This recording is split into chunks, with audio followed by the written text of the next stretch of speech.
Olá, pessoal! Continuaremos nosso estudo sobre os vírus. Revisando da última aula, nós vimos que há um questionamento sobre os vírus, se eles são ou não um ser vivo, tá? Existem características deles ser um ser vivo, como possuir a capacidade de evoluir, de sofrer mutação, de ter material genético e de se reproduzir, né? Em algumas condições. Porém, ele precisa estar dentro de uma célula hospedeira para realizar essa reprodução, por exemplo, o que seria um ponto negativo em relação a ele ser um ser vivo ou não, não possui metabolismo e, portanto, ser considerado um parasita intracelular obrigatório. Nós vimos também a estrutura, tá, de um vírion, ou seja, de um vírus com a sua estrutura completa, e existem vírus que afetam tanto procariontes como eucariontes. A estrutura básica seria o material genético, DNA ou RNA, não são os dois, um envoltório chamado de capsídeo, composto por proteína, e alguns deles podem ter um envelope, uma camada externa envolvendo o capsídeo. Nós vimos também a morfologia, né, que existem vários tipos, tanto helicoidais, poliédrico, com espículas, por exemplo, nas arestas desse poliedro. Ele pode ser envelopado esférico ou ele pode ser complexo, como, por exemplo, alguns tipos de vírus denominados de bacteriófagos ou fagos, que são específicos de vírus que infectam bactérias, tá? Aqui, por exemplo, na figura da direita, nós temos uma estrutura de um vírus complexo, por exemplo, um bacteriófago T. Hoje falaremos um pouco sobre multiplicação viral, tá? Os vírus envelopados, eles têm menores, que são em tamanhos menores, eles podem não conter nenhuma enzima, mas a maioria pode conter algumas enzimas que auxiliam, principalmente os que são de tamanhos maiores, que vão auxiliar na penetração da célula, do material genético ou de parte da estrutura na célula hospedeira. E então, entre os vírus que podem ocorrer algumas diferenças entre o modo de penetração e o modo de liberação dos vírus produzidos dentro dessa célula hospedeira. Porém, mas o ciclo em si, de forma geral, entre os vários tipos de vírus, é bem similar. O ácido nucleico viral, ele tem poucos genes para a síntese de novos vírus. Então, a codificação para componentes estruturais, como proteínas do capsídeo e algumas enzimas do ciclo de multiplicação viral, acabam sendo utilizados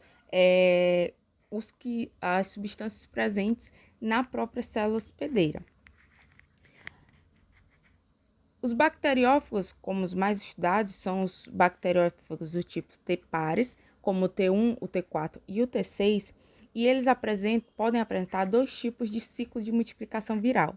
O ciclo lítico, onde ocorre lise da célula hospedeira ao final, na etapa de liberação dos novos vírus produzidos, ou pode ser através do ciclo chamado de lisogênico, que é o ciclo onde não há a morte da bactéria hospedeira.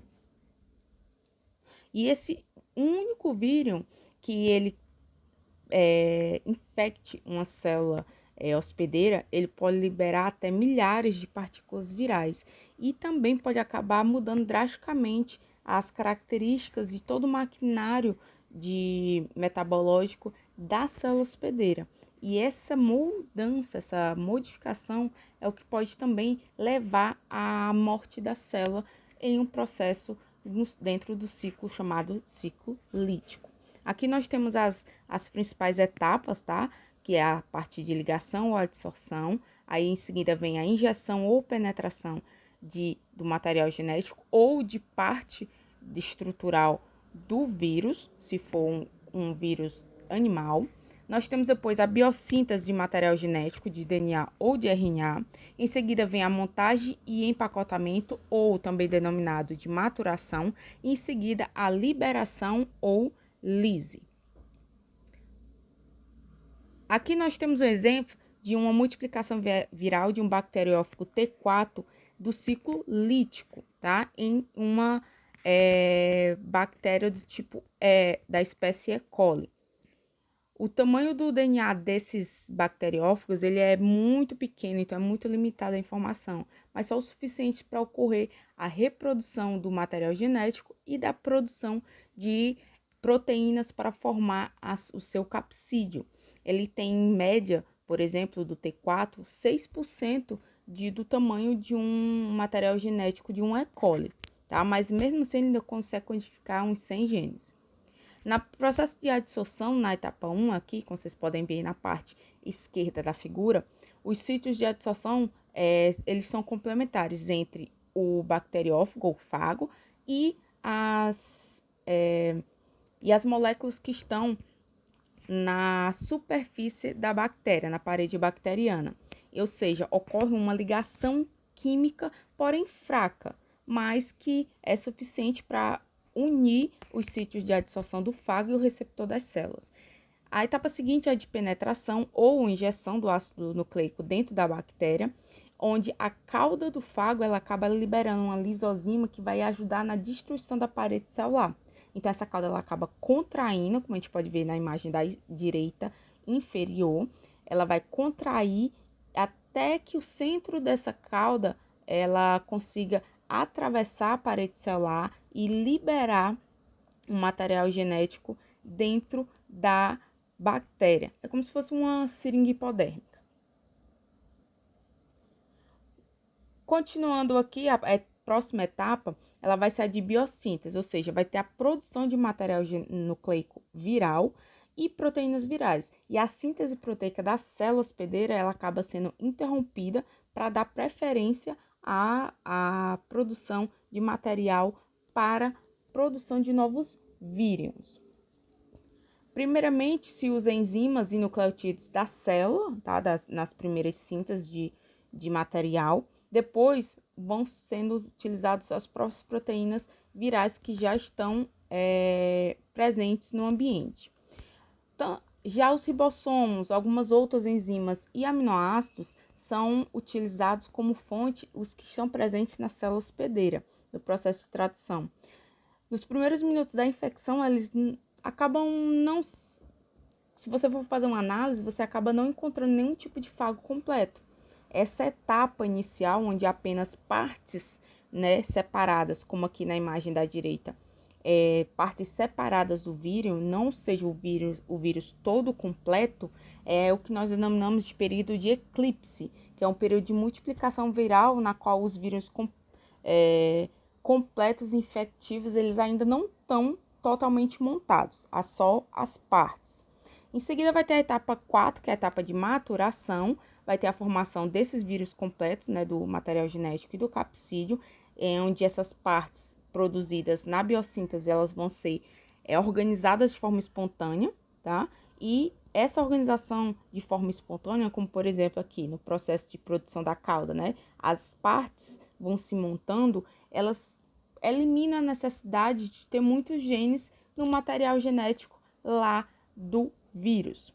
A última etapa é a de liberação, que em geral ocorre por lise, né, por rompimento da membrana celular, através do uso, por exemplo, de lisozima, codificada pelo próprio gene viral, sintetizada dentro da célula. E esses novos vírus produzidos, eles vão infectar outras células que vão começar o processo de reprodução e assim o ciclo recomeça e há uma multiplicação muito rápida dos vírus. Aqui nós temos agora o exemplo de uma multiplicação viral de um bacteriófago, no caso lisogênico, tá? Ele pode passar pelos dois tipos de ciclo. Aqui nós temos, por exemplo, no ciclo das setinhas azuis, no 1 vermelho, nós temos o início do ciclo lítico, onde o material genético do fago entra na célula hospedeira, no caso aqui também uma bactéria E. coli.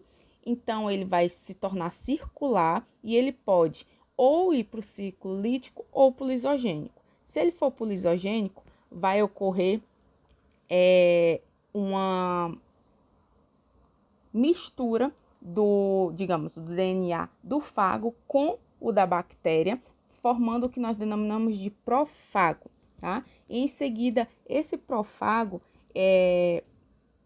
que vai ter o DNA, né, inserido junto com o DNA da célula, ele vai se replicar à medida que as bactérias, denominadas de bactérias lisogênicas, por terem essa mistura com o DNA de um fago, eles também vão se reproduzindo.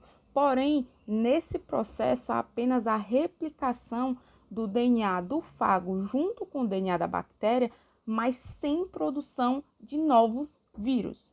Então, toda vida que a célula se divide, o material genético também vai ser dividido junto com o material genético da bactéria. Ocasionalmente, esse profago pode ser removido do DNA da bactéria, seja por espontaneamente, né, que é muito raro, ou por ação de luz ultravioleta ou de substâncias químicas, e a partir daí ele voltar aqui para a imagem central e entrar no ciclo lítico. Observem que no ciclo das setas em azuis, nós não temos um rompimento de célula e também não temos uma produção de vírus completos, de vírions, enquanto que o ciclo lítico da esquerda, que é o que a gente já tinha falado anteriormente, ele tem um rompimento, uma morte celular e também a produção de vírus, não só a replicação do material genético. Esse processo lisogênico ele tem várias consequências importantes, entre elas, as células lisogênicas elas acabam sendo imunes à reinfecção pelo mesmo fago, mas podem ser infectados por outros tipos de fagos. Revisando, célula lisogênica é o nome da célula, tá? No caso de uma bactéria, que ela tem a capacidade ela tem em seu DNA misturado com o material genético de um fago. 2.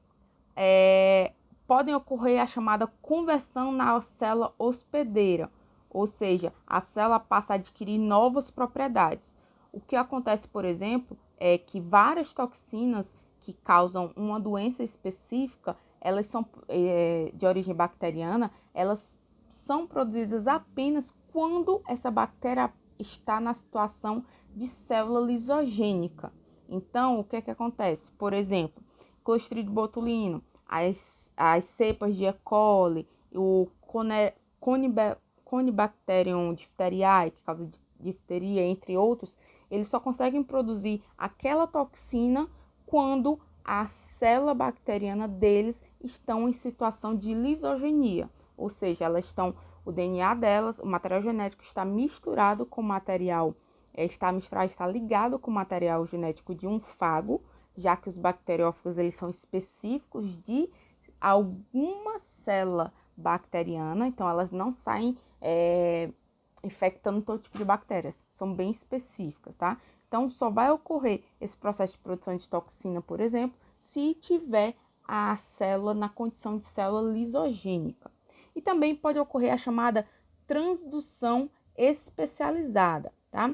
A transdução especializada, os genes, em geral, os genes bacterianos, eles podem ser empacotados em um capsídeo de um fago e eles podem ser transferidos para outra bactéria por um processo denominado de transdução generalizada, ou seja, é um processo utilizado em outras situações. Porém, na transdução especializada, somente determinados genes bacterianos podem ser transferidos.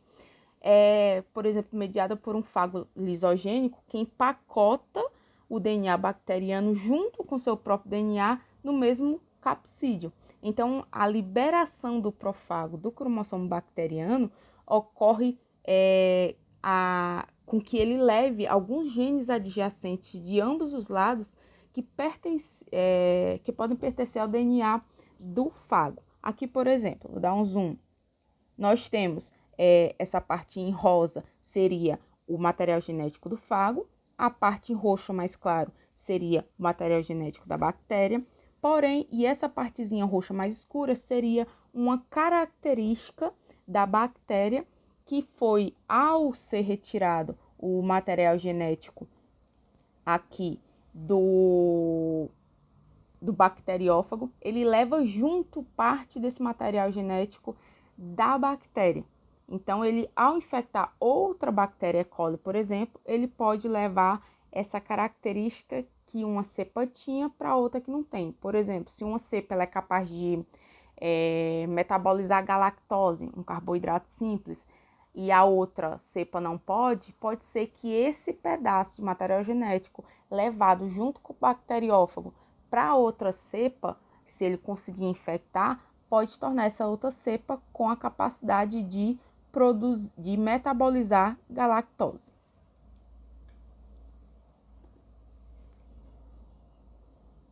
Bom, as principais diferenças em relação aos vírus animais, há algumas diferenças, mesmo porque os bacteriófagos, eles são especializados na infecção de células bacterianas, que são procariontes, enquanto que os vírus animais vão infectar células eucarióticas. E só essa diferença entre os tipos de células que são infectadas já trazem várias diferenças nas etapas de multiplicação. Apesar das etapas serem praticamente as mesmas, mas há algumas diferenças. Vamos lá.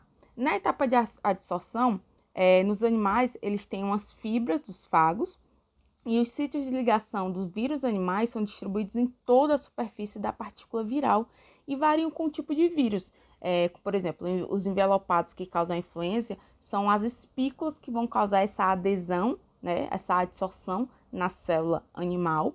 Já nos adenovírus são as fibras que estão nos vértices daquela estrutura em icosaedro.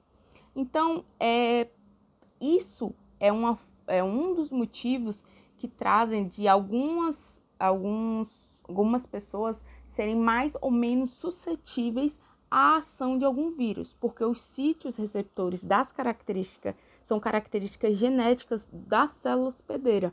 E então, esses receptores podem acabar variando de pessoa para pessoa.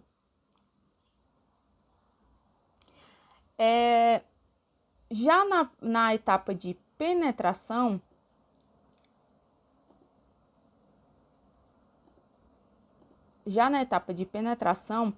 pode ocorrer por endocitose ou por fusão no vírus animal, e no fago ela ocorre apenas a entrada do DNA, enquanto que no vírus animal ocorre a penetração do capsídeo, da estrutura do capsídeo todo dentro da célula.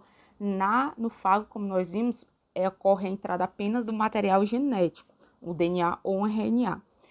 No caso dos vírus animais, a próxima etapa é a etapa chamada de desnudamento, ou seja, vai ter uma remoção das proteínas do capsídeo para expor o material genético, enquanto que essa etapa não existe nos bacteriófagos. Nessa imagem, nós podemos ver a entrada dos vírus animais em uma célula hospedeira, por pinocitose na imagem de cima, ou por mecanismo de fusão do capsídeo com a membrana. Continuamos no próximo vídeo.